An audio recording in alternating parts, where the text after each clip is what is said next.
2 days after we buried my daughter, my son-in-law told me to leave. My name is Tom Anderson, and I had just lost the most important person in my life. Sarah was my world, my only child, my pride and joy. But what her husband Brad didn't know was that the house he claimed as his own, the one he bragged about for 7 years, told a very different story on paper. Brad Wilson liked to believe he understood real estate and property law. He thought he could dismiss the old man who fixed faucets and replaced light bulbs. What he never realized was that I had stayed silent about something for 25 years, something that would soon turn his world upside down. If you're watching this, please subscribe and let me know where you're tuning in from. But before explaining how it all unfolded, let me take you back to how we reached this point. Sarah had been sick for 8 months. Cancer, the kind that spreads fast and leaves no time to prepare. I spent every day at the hospital watching my daughter fade while Brad complained about parking fees. "Can't you just visit on weekends?" he'd say. "This is costing me a fortune in gas." That should have been my first warning sign. After the funeral on Monday, I thought we would grieve together, support each other through the worst moment of our lives. Instead, just 48 hours later, Brad cornered me in the kitchen. "Look, Tom," he said without looking up from his phone. "This house is too big for one person. Honestly, I need a fresh start. You understand, right?" I was still in my funeral suit, Sarah's memorial program in my pocket. "Where am I supposed to go?" I asked. "There's an assisted living place on Maple Street, Sunset Manor. It's only $1,800 a month," he replied. "Brad, I can't afford that on Social Security," I said. He finally looked up, and I saw something in his eyes I hadn't seen before. Cold calculation. "Well, that's not really my problem. You've been living here rent-free for 7 years. Most people would call that generous. Rent-free, as if I hadn't covered groceries, utilities, and maintenance. As if I hadn't spent weekends fixing everything he avoided. Sarah wanted me to stay," I said quietly. "Sarah's gone," he replied flatly. "This is my house now." The next morning, I found him in the garage throwing out Sarah's photo albums. "What are you doing?" I asked, clearing out junk. "Ashley's moving in next month and she doesn't want old pictures lying around." Ashley, his girlfriend. The one he'd been texting while Sarah was in chemotherapy. I rescued what I could, but he'd already tossed most of Sarah's childhood memories into a rented dumpster. 23 years of birthdays, school plays, and family vacations. Gone. "You're throwing away our daughter's life," I said. "She's not our daughter anymore, Tom. She's your daughter. And you're just a tenant who's overstayed his welcome." By Wednesday evening, he had changed the locks on the shed where I kept my tools, equipment I'd collected over 40 years in construction and real estate, worth more than his BMW. "Security precaution," he said when I asked. "Can't be too careful." That's when he handed me the papers, a 30-day notice to vacate, typed on letterhead he likely swiped from his office. 30 days? To pack up 40 years of belongings and find a new place? That's the legal minimum in Colorado. I'm being more than fair. Fair. The man who had never paid a cent for the roof over his head thought he was being fair. "Brad, please. Can we talk about this?" "Maybe work something out," he laughed. "Work what out, Tom? You're a retired handyman on Social Security. I'm a successful insurance adjuster with a career. What exactly do you bring to the table?" I looked at the man who had lived under my roof for 7 years, eaten meals I'd cooked, and never once thanked me for the countless repairs that made his life easier. "You'd be surprised," I said quietly. But he had already walked away, probably to text Ashley about finally getting rid of me. He had no idea that tomorrow would change everything.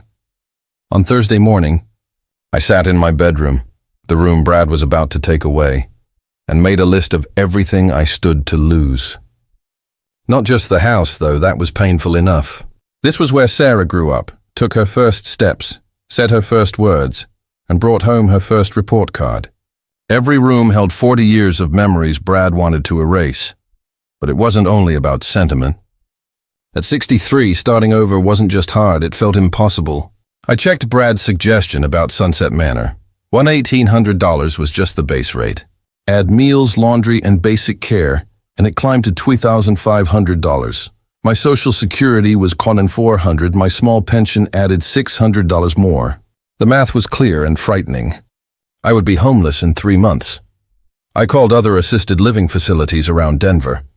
Shady Grove wanted $3,200. Mountain View charged $2,800 plus a $5,000 deposit. Even the ones with health code violations asked more than I could afford. My savings account had only $8,000. Sarah's medical bills had drained most of my retirement savings. Even if I managed to find the cheapest room in the most run-down facility, I'd be broke before Christmas. But the hardest part wasn't the money. It was watching Brad slowly erase every trace of my daughter's life. On Wednesday night, I caught him rifling through Sarah's jewelry box. Her grandmother's pearl necklace, a family heirloom passed down for 3 generations, sat on his nightstand beside a pawn shop receipt. "That's not yours to sell," I told him. "Everything in this house belongs to me now," he replied. Estate law is pretty clear about that. Estate law. As if Brad had any real understanding of it. I reached out to Sarah's friends, hoping someone might have a spare room for me, at least for a while. They were sympathetic, but most were young families with their own struggles, no space for a grieving father-in-law. Out of desperation, I even called my brother in Phoenix, despite not speaking for 5 years after a dispute over our mother's will. He listened, but said his homeowners association didn't allow long-term guests. "Maybe you should think about a retirement community," he suggested. "It could be good to be around people your own age. People my own age, as if holding on to my daughter's memory was somehow a problem. By Thursday, the truth had set in. Brad held all the leverage. He had the house, the paperwork proving he was Sarah's husband, and the arrogance to push through any resistance I offered. In his eyes, I was just a dependent relative, someone who'd lived under his roof for 7 years with no money. No legal rights and no real options. At least, that's what Brad believed. That evening, I sat in Sarah's room, sorting through the documents I'd stored in her closet. Birth certificate, school records, her acceptance letter to Colorado State, the fragments of a life cut short at 32. But deeper in the pile, I found other papers Brad had ignored. Papers that revealed a very different picture of who truly owned what in this house. I pulled out my phone and called Margaret Patterson. She'd been my attorney for 15 years, ever since we worked together on a complicated property development deal back in 2009. We'd even been classmates at Colorado State, before I left business and real estate studies behind for construction work. "Tom," she said when she picked up. "I'm so sorry about Sarah. How are you holding up?" "I've been better, Maggie," I admitted. "Listen, I need to schedule a will reading tomorrow, if possible. Of course, Sarah's will, among other things. And Maggie, I need you to send official invitations to a few people, including Brad." She paused. She'd known me long enough to recognize when I was planning something. "Tom, what's going on?" "Let's just say it's time for some old paperwork to come to light. Can you arrange it for 2 tomorrow?" "I can make that work." "Who do you want there?" I gave her the list. Brad, obviously, and Ashley, his new girlfriend, since she'd already moved in. Frank Rodriguez from next door had seen enough of Brad's behavior to serve as a credible character witness. Janet Harrison from First National Bank, along with a few neighbors who had been following the ongoing drama, were also expected. "That's quite the audience for a will reading," Margaret remarked. "Trust me, Maggie, they'll all want to hear this," I assured her. After hanging up, I sat quietly in Sarah's room, surrounded by memories and paperwork. Tomorrow, Brad would discover that people he dismissed as insignificant often remembered more than he expected. Friday morning began with Brad pounding on my bedroom door at 7 a.m. "Tom, get out here, we need to talk." I found him in the kitchen, pacing like a restless animal. Ashley was there too, still in her pajamas, visibly uneasy. "What's this about a will reading?" Brad demanded, waving his phone. "I just got an official notice from your lawyer." "Sarah had a will," I answered calmly as I poured coffee. It seemed appropriate to read it. I was married to her for 7 years. I'd know if she had a will. "There's a lot you don't know, Brad." He stepped closer, trying to use his size to intimidate me. At 6'2", he was used to towering over others. But after 40 years in construction, I had no problem standing firm against bullies. "Like what?" he challenged. Like the difference between assuming you own something and actually owning it. Ashley shifted uncomfortably. Maybe I should leave. No, Brad snapped. You live here now. You should know what's happening. Live here after 3 weeks, I thought. Brad always moved fast when it served him. Tell me, Brad, I said, settling into a chair. Have you ever looked at the property deed for this house? Of course. Sarah and I bought it in 2017. Really? Then show me. Show you what? The deed, the mortgage documents, closing papers, anything proving your ownership. Brad's face reddened. I don't need to prove anything to you. You're living here for free. Free? I repeated. That's interesting. What do you think I've been paying for the past 7 years? What are you talking about? The utility bills, property taxes, insurance, maintenance costs. You think they just vanished? Sarah handled all that. With whose money, Brad? For the first time, uncertainty crossed his face. He realized he'd never seen a bill, never written a check, never questioned how the household was maintained. The mortgage comes out of my account, he muttered, less confidently now. Which bank? First National. That's convenient. I know Janet Harrison there. She'll be at the reading this afternoon. Ashley followed the conversation like a tennis match, her eyes darting between us. I could see doubt forming in her mind, wondering what she'd stepped into. You're bluffing, Brad said, though his voice lacked conviction. Am I? I pulled a faded but legible card from my jacket pocket. Anderson Development Group, established 1995. What's this? He asked, squinting. My business card, from when I developed commercial properties instead of fixing your leaky faucets. You were just a handyman, he said weakly. I was many things.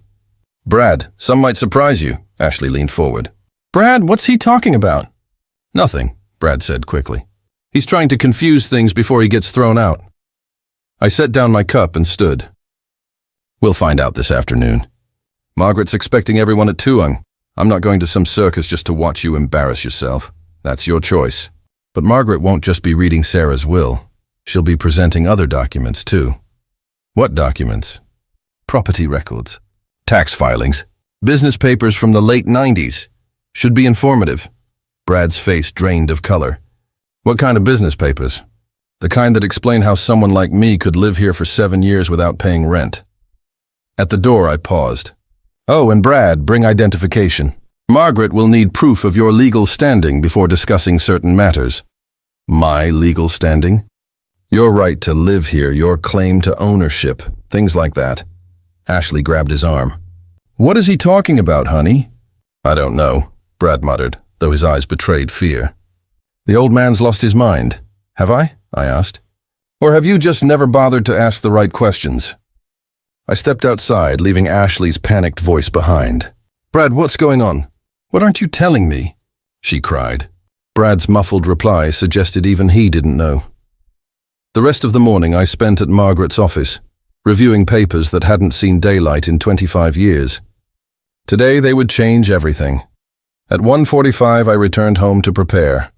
Brad was in the living room, frantically rummaging through a box of Sarah's untouched documents. Looking for something? I asked. He looked up, sweat on his forehead. Where's the deed, Tom? Where's the actual property deed? That's a good question, Brad. One you should ask Margaret. The truth about living quietly is that people stop noticing the details. They assume what they see is all there is and overlook everything else. Take my watch, for instance. Brad had seen me wear it daily for 7 years, yet never realized it was a Rolex Submariner, worth $18,000. Or the professional-grade tools in the shed, a Hilti hammer drill valued at $3,000, Festool sanders worth $1,500 each, laser levels, all things that hardly fit the profile of a charity case, premium hand tools, specialized measuring devices, the kind of equipment you gather when you're not just repairing leaks, but managing multi-million-dollar construction projects. Yet Brad looked at an old man in work clothes and thought he had the story figured out.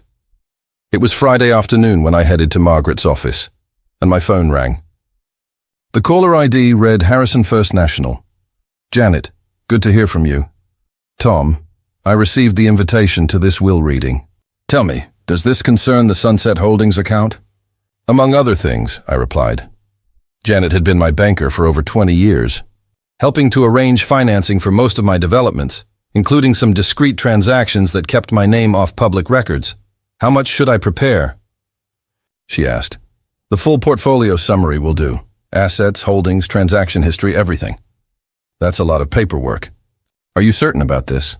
I'm certain, Janet. It's time. After the call, I checked my email. 3 messages from different property management firms, each with routine updates. Rental income, maintenance reports, market reviews. To Brad, these would have been shocking, if he'd ever cared enough to ask why a supposed handyman received such correspondence. For 7 years, I had it all redirected to a P.O. box. I couldn't risk Brad stumbling across statements from companies like Premier Property Management or Mile High Real Estate Holdings. The irony was sharp. Brad spent his career processing insurance claims, evaluating property damage, and determining asset values. He should have noticed the signs of concealed wealth. He should have realized his father-in-law never worried about bills or asked for money. Instead, he saw a man in overalls and assumed that was the whole truth. Just then, a text buzzed from Margaret. Frank Rodriguez called. He says he has some photos you'll want to see. Frank, my next-door neighbor, was a retired police sergeant with a sharp eye and a strong memory. He'd been keeping track of Brad's activities all week. More importantly, Frank remembered my earlier career in property development before I chose a quieter life. He still had photos from the 2008 Highlands Plaza project, including one of me shaking hands with the mayor while receiving a community award. Those pictures were about to matter. At 1:30, I stopped home to change. Brad was in the garage rummaging through boxes. Ashley paced the driveway, speaking quickly into her phone. "Mom, I don't know what's happening," she said. "Brad won't tell me anything, but something's wrong." She was perceptive. Unfortunately, she had backed the wrong side. Inside, I put on my charcoal gray suit, the one I'd worn to real estate dinners when I was still networking with developers and city officials. It fit perfectly and still carried its expensive look because it was. When I came downstairs, Brad finally looked stunned into silence. The shift from work clothes to boardroom attire registered with him. "Where did you get that suit?" he asked quietly. "Same place I got the watch," I said. "Same place I got the tools you locked away. Same place I got plenty of things you never bothered to ask about." Ashley walked in, still rattled. She looked at me, then turned to Brad. "Why does he look like he's heading to a business meeting instead of a will reading?" Brad had no reply. He was only just starting to realize his assumptions had been dangerously wrong. I checked my Rolex.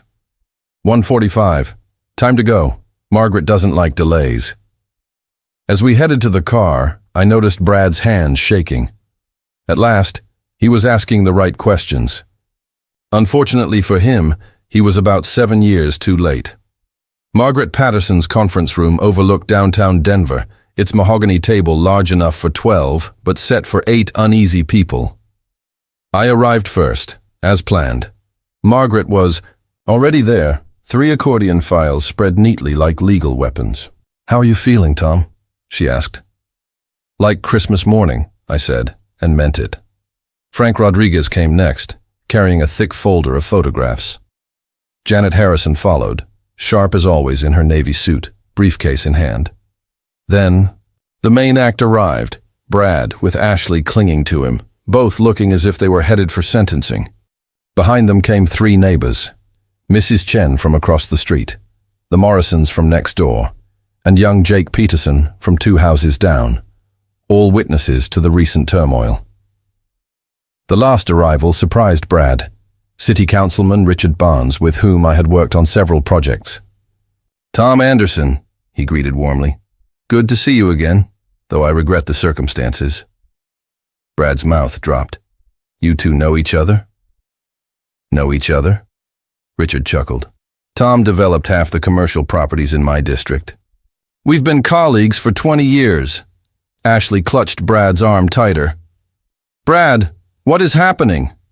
Margaret called the meeting to order. "We're here today to read the last will and testament of Sarah Michelle Anderson Wilson, who passed on March 8, 2024. She opened the first folder. Sarah's will was simple. A few personal items to friends, her car to charity, and a heartfelt letter to me about our bond. Then Margaret opened the second folder. Before we execute Sarah's wishes, there are questions about certain property ownership matters. Brad leaned forward. What kind of questions? Questions about who owns the house where you've been living, Mr. Wilson. I own that house, Brad insisted, though his voice cracked. Sarah and I bought it in 2017. Margaret lifted a thick deed. This is the warranty deed for 1247 Maple Grove Drive, filed in March 1998. She handed it around. Brad snatched it first, scanning in disbelief. The buyer was Sunset Holdings LLC, Margaret continued. Purchase price, $180,000. Representative, Thomas James Anderson. The room fell silent. Even the hum of the air conditioner seemed loud. That's impossible, Brad muttered. Is it? Margaret replied, producing more documents. These are the tax records, 25 years of payments, all from Sunset Holdings LLC. Total paid, over $900,000. Janet Harrison quietly opened her briefcase. And here are the banking records. Every payment came from Mr. Anderson's business account. Brad's face drained of color.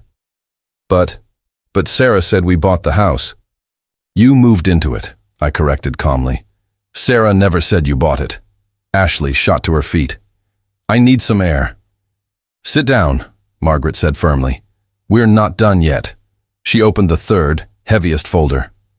Wilson, you've been living on Mr. Anderson's property for 7 years. During that time, did you ever pay rent? No. Did you ever pay property taxes? Sarah handled those. What about homeowner's insurance? I assumed it was covered. Did you ever see a mortgage statement with your name on it? Brad opened and closed his mouth like a fish, unable to answer. Frank Rodriguez cleared his throat. If I may, he said, opening his folder. I have photographs that might be relevant. He spread several across the table. Images of me at ribbon cuttings, award ceremonies, and business dinners. One showed me shaking hands with the mayor at the Highlands Plaza dedication. Another captured me receiving the Colorado Real Estate Developer of the Year award in 2008. I took most of these, Frank explained, back when Tom was one of the most successful developers in Jefferson County. Councilman Barnes nodded. Tom's projects generated over $40 million in tax revenue for this city. We honored him many times for his contributions. Brad stared at the photos like they were in another language. You're a handyman, he muttered. I'm a retired real estate developer, I corrected. Handyman work was just a hobby, to stay sharp and connected to the trades. But you're broke, Ashley argued. You drive that old truck and dress simply. Janet Harrison laughed. Mr. Anderson's net worth is approximately $15. $2 million. His portfolio includes 12 commercial buildings and 6 residential rentals throughout Denver. The neighbors began murmuring. Mrs. Chen nodded as though she'd long suspected. Margaret pulled out a final document. This brings us to the present. Mr. Wilson, you gave Mr. Anderson 30 days' notice to vacate his own property, correct? I didn't realize, Brad mumbled. You also changed the locks on his storage unit, blocking access to tools worth $50,000, correct? I thought. Brad's hand shook. And you disposed of his late daughter's belongings without permission, items of deep sentimental value. Is that true? Stop, Ashley suddenly cried. Just stop. Brad, we're leaving. But Margaret wasn't done. Actually, you can't. We have one more document. She slid a crisp paper across the table. This is a 30-day notice to quit and surrender possession of 1247 Maple Grove Drive, served by the legal owner. She pushed it toward Brad. Congratulations, Mr. Wilson. You're being evicted. The room erupted. Ashley hyperventilated into a paper bag. Brad stared at the notice as if it might burn. Neighbors whispered, Mrs. Chen murmuring, I knew something was off about that boy. I sat quietly, calm, watching 25 years of planning unfold. Margaret banged her gavel. Yes, she actually had one. Order. Mr. Wilson, do you understand what you've just been served? Brad looked pale. This can't be legal. I live there. I have rights. You have squatter's rights, Margaret replied coolly. In Colorado, that requires 18 years of open occupation while paying all taxes and fees. You've done neither. Janet Harrison opened another folder. I have the complete financial history. Mr. Anderson has covered every expense on this. Property since 1998. Taxes, insurance, utilities, maintenance, improvements, everything. She spread out bank statements. 25 years of records, totaling about $1.4 million, not including the purchase price. But I improved the house, Brad protested weakly. I built a deck. With materials Mr. Anderson purchased, Frank interjected. What $400 from Home Depot, paid in cash. The hot water heater, Brad tried again. Installed by Morrison and Sons Plumbing, I replied calmly. The payment came from my account. I have the receipt. The new windows, Brad insisted. Anderson Glass Company, Margaret said, consulting her notes. $8,000 paid by Sunset Holdings LLC on September 15, 2019. Ashley rocked in her chair, muttering, This isn't happening. Oh, it's happening, Councilman Barnes responded. Tom, why didn't you ever tell anyone? Sarah asked. She asked me not to, I said. She was embarrassed Brad couldn't make the payments. She didn't want people to know I was supporting them. The truth hit Brad like a blow. Sarah had known. She arranged everything. She came to me in 2017, crying, after applying for a mortgage she couldn't afford. The house was near foreclosure. She begged me to buy it and let them stay. That's not possible, Brad whispered. Margaret produced another document. This is a letter from Sarah, written in 2017 and placed in our files. Would you like me to read it? Yes, I said firmly. Read it. Margaret's tone softened. Dad, I know this arrangement will be hard on you, but I need you to know how grateful I am. Brad has so much pride about being the provider. If he knew the truth, it would destroy him. He works hard, but his salary isn't enough for the life we want. Someday I'll repay you. I love you for making this possible. Please never tell Brad. It would kill him to realize he's been living on charity. Love always, Sarah. The silence was heavy. Brad wept openly, the reality sinking in. She protected you for 7 years, I said quietly. Margaret's tone was sharp. We made sure you never had to confront your financial reality, kept your pride intact. And how did you repay that kindness? By pushing her father out of his own home before she was even buried. Ashley suddenly rose from her seat. I can't do this. Brad, I'm sorry, but I can't. Grabbing her purse, she added, Call me when you've figured out where you'll live. Without another glance, she left. Through the window, we watched her drive away. Brad looked after her, then turned back. What happens now? You have 30 days to find another place, Margaret said evenly. The same courtesy you showed Mr. Anderson. My furniture is still there. The pieces Sarah picked out with my credit card. Check the receipts, I replied. Everything was bought with my money, through shell companies I created for Sarah's peace of mind. Janet Harrison reviewed her notes. Furniture and appliances, $43,000. Electronics, $12,000. Art and decor, $8,000.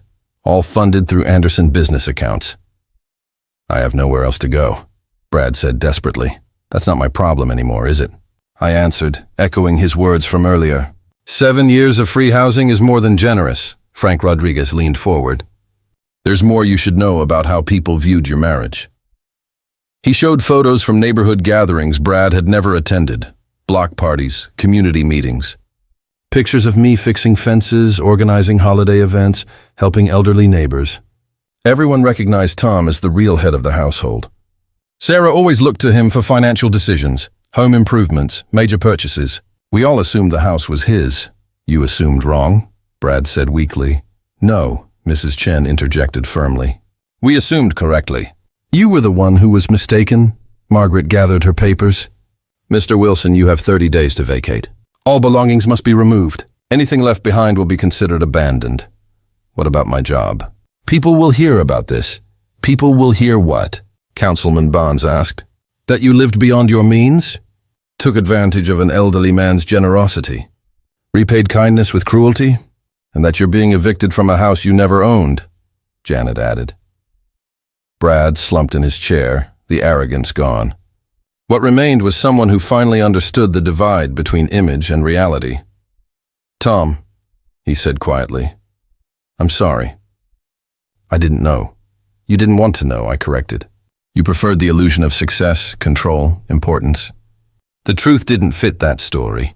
Margaret stood. That concludes today's meeting. Mr. Wilson, formal documentation will arrive within 48 hours. As others shook my hand in support, Brad sat staring at the eviction notice. 7 years, he whispered. I lived there 7 years. Yes, I replied while putting on my coat. 7 years of kindness mistaken for weakness. 7 years of generosity mistaken for desperation. The tragedy isn't losing the house. It's never valuing it while you had it. The drive back was the longest 5 minutes of my life. Not from dread, but relief. For the first time in a week, I was going home with full legal authority. Brad hadn't come. He'd left with Ashley and was now waiting for an Uber. I'd offered him a ride, but he was too broken to speak. At the house, I noticed immediately. The rental listing Ashley posted was gone. She'd already cancelled it, realizing the property wasn't hers to rent. Inside, Brad's belongings were in disarray.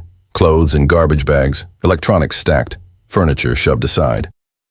Ashley had clearly started packing in panic. My phone rang. Margaret again. Tom, Brad's likely to fight this. He may claim common law marriage or argue Sarah had implied ownership. Let him try. Sarah was never on the deed, never made payments, never signed a mortgage. Colorado doesn't even recognize common law marriage. And even if it did, you can't inherit what was never owned. I agree, Margaret said. But desperate people take desperate measures. I'm filing a temporary restraining order tomorrow, preventing Brad from entering the property or removing items without court supervision. Also filing for immediate possession due to his harassment. Harassment? I asked. The 30-day notice, the changed locks, his disposal of Sarah's things, all qualify as threats and property destruction. Emergency hearing is Monday. Judge Martinez still owes me a favor from last year's case. Brad will be served tomorrow and has 72 hours to respond before forced eviction. Not long after, a car pulled in. Brad returned carrying whiskey, looking years older. Tom, he said. Stepping inside, we need to talk. No, we don't. Please. Just 5 minutes. I looked at the man who had tried to dismantle my life and felt something unexpected. Pity. What do you want to say, Brad? He collapsed onto the couch, my couch, and opened the bottle. I called my mom. She always wondered how I afforded this place. She said you talked like someone in real estate. She was right. I also called my boss, told him I might need time off. He asked if I had money problems again. Again? I echoed. 3 years ago, I borrowed against my 401k. Gambling debts. Sarah never knew. He gave a bitter laugh. Turns out there was a lot Sarah never knew. My phone buzzed. Frank. Police cruiser just passed twice. Think Brad called them? I showed Brad. Did you? No, but Ashley might have. She was furious after the meeting. As if on cue, a cruiser pulled in. 2 officers stepped out. I met them at the door. Officers, I'm Tom Anderson. This is my property. The senior officer checked his notes. We got a call about a domestic disturbance. Something about an illegal eviction. Brad appeared behind me. I called. I thought maybe this was some kind of scam. The younger officer looked between us. Who lives here? I own the property, I said calmly. I have the deed, tax records, and a court order being filed Monday. Mr. Wilson has been a guest here for 7 years. Brad started to object, but I interrupted. Officer, I have documents from today's court proceedings. Would you like to review them? I handed over the eviction notice, signed by Margaret and legally served. The officers read it carefully. This seems to be a valid eviction order, the older officer said. Mr. Wilson, do you have any proof of ownership for this property? No, I always thought my wife owned it, Brad replied. Your wife passed away last week? They exchanged glances. I'm sorry for your loss, sir. But without ownership documents, and since Mr. Anderson has them, This becomes a civil matter. You'll need to resolve it in court. Brad's shoulders sank. So what am I supposed to do? Find somewhere to stay while you consult an attorney, the younger officer suggested. Do you have family nearby? My mother lives in Grand Junction. That might be a good option, the officer advised. Once the police left, Brad and I stood in the living room surrounded by his hastily packed things. Tom, he said softly, I know I don't have the right to ask, but could I stay until Monday to figure things out? I studied him. The arrogance was gone, replaced by fear and regret. You can stay until Monday morning, I agreed, but you'll sleep in the guest room. And Brad, no more packing, moving furniture, or throwing away memories. This is my home, and you'll respect it. He nodded, grateful even for that. Thank you, Tom. I'm sorry for everything. I walked upstairs to Sarah's room where I could finally grieve in peace, free from being rushed or told to pack away my memories. By Monday morning, Brad Wilson would be gone, and I could start rebuilding my life in the home I had protected for 25 years. By Sunday afternoon, word had spread through the neighborhood. While I worked in the garden, something I'd missed since Brad controlled the outdoor space, Mrs. Chen arrived with a casserole and a warm smile. Tom, she said, Harold and I owe you an apology. For what? I asked, for not speaking up sooner. We knew Brad treated you poorly, but thought it was private family business. If we had known you owned the house, you would have done what? It wasn't your responsibility to intervene. Maybe not, but we could have been better neighbors, better friends, she replied, handing me the dish. This is from all of us. We're having a gathering tonight at 6, a welcome back party for the real homeowner. That evening, my backyard was filled with neighbors. People I had known for years but never celebrated with, as Brad always made excuses to avoid block parties or events. Now I understood why. He feared questions about his finances. Frank Rodriguez brought his grill, the Morrisons brought wine, and young Jake Peterson played guitar while children ran through the yard. For the first time in years, my house felt like a true home. During a quiet moment, Jake asked, Tom, how did you keep the secret so long? Practice, I said. And a daughter who asked me to. But weren't you angry? With all the times Brad belittled you, treated you like staff. I thought about it. Sometimes angry, but mostly sad. Sad that he was so insecure he needed to put others down. Sad that Sarah felt she had to protect his ego instead of being honest. Mrs. Chen overheard. What will happen to him? He'll figure something out. Brad's not a bad man, just a weak one. Maybe this will be good for him in the long run. How could losing everything be good? She asked. Because what he thought he had was built on lies. Now he has a chance to build something real. That weekend, my phone buzzed constantly. Margaret called Saturday morning. Tom, reporters are contacting my office. Someone posted about this online. You should expect attention. Janet from the bank called later. The story is circulating in real estate circles. People are calling you the secret millionaire next door. How does that feel? On Sunday, Councilman Barnes called. Tom, we need experienced developers for affordable housing projects. Would you consider coming out of retirement? But the most unexpected call came Sunday evening as the neighborhood party ended. Mr. Anderson, this is Michelle Stevens from Channel 7 News. We'd like to feature your story, something about hidden generosity and family dynamics. I'm not interested in TV, I replied. What about a print interview? Your experience could help other families facing similar issues, financial abuse, estate planning, setting boundaries. I considered it. How many families struggled with entitled relatives who confused kindness with weakness? I'll think about it, I said. Monday morning arrived cold and gray. Brad loaded his belongings into a rental truck, moving slowly under the weight of years of mistakes. At 9 a.m., Margaret's process server arrived with the final paperwork. Brad signed without protest, looking defeated but calmer. Tom, he said, handing me a small box. I found this. Sarah asked me to give it back to you. Inside was the promise ring I had given Sarah. On her 16th birthday, the one she had worn until her death, she said it mattered more to her than her wedding ring. For the first time in weeks, tears came to my eyes. Thank you, Brad, he nodded. Before leaving, he turned back. For what it's worth, Tom, you raised an incredible daughter. She loved you more than anything. Then he drove away. I was finally alone in my house, but not truly alone. I had supportive neighbors, a business waiting, and 25 years of memories that were always mine. Most importantly, I had honored my daughter's wishes while protecting my dignity. Sometimes, that's all we can do. 3 months later, I sat in my renovated office, Sarah's old room finally transformed, when the doorbell rang. It was Brad. He looked thinner, worn, but steadier, as if he had finally set down a heavy burden. "Tom," he said, "I hope it's okay I stopped by." "You can ring the bell," I said, "but you can't come in without an invitation." "I understand. I just wanted to tell you something." I stepped onto the porch, closing the door behind me. Boundaries I had worked hard to establish would stay in place. "I've been living in Grand Junction with my mom," Brad explained. "I took a job with a smaller insurance company. Less money, but honest work." "Good for you," I replied. "I've also started therapy. I'm learning why I always needed to feel important.